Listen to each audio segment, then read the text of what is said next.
The name of a parsha usually comes from the very first words of the parsha. This name is chosen to be the title because it relates in some way to the whole parsha. This week's parsha is Vayishma, and it is called that because, no, this week's parsha is not Vayishma. This week's parsha is Yitro. To be sure, the word Vayishma is the very first word of the parsha, while Yitro is the second. So what made Chazal choose to call the parsha Yitro rather than Vayishma? What does the word Vayishma mean? The word itself means that he heard or listened. If Chazal would have called the parsha Vayishma, we would need to ask ourselves what messages are heard throughout the parsha.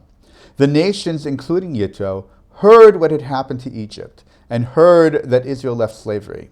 Israel heard the message that God wanted us to be a special treasure to him, a kingdom of priests and a holy nation.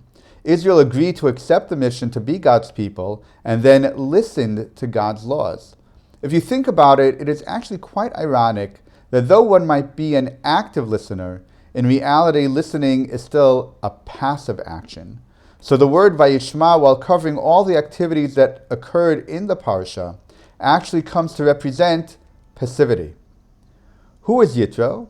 Yitro was a Midianite priest and was Moshe's father-in-law.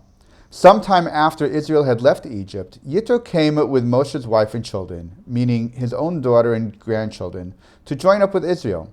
The Torah tells us that at some point after arriving, Yitro observed Moshe struggling to judge the people and suggested to Moshe on how to alleviate his burden.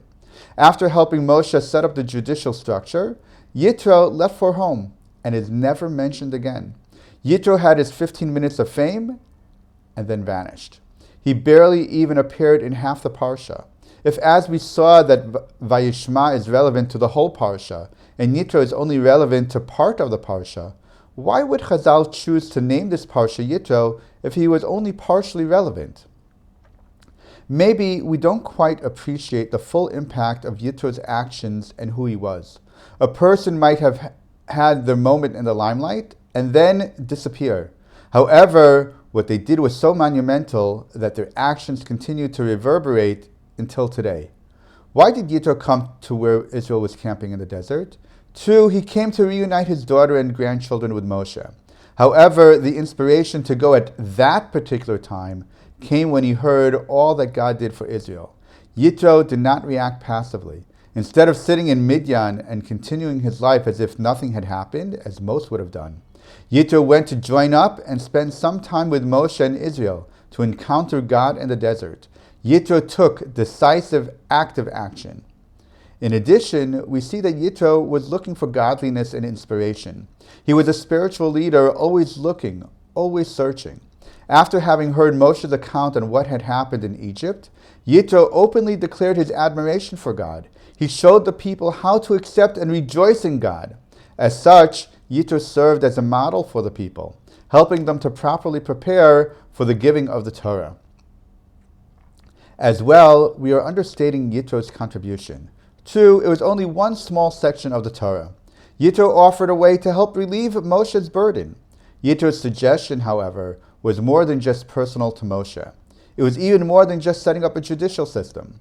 His suggestion would help set up a framework where the Torah could be given to Israel.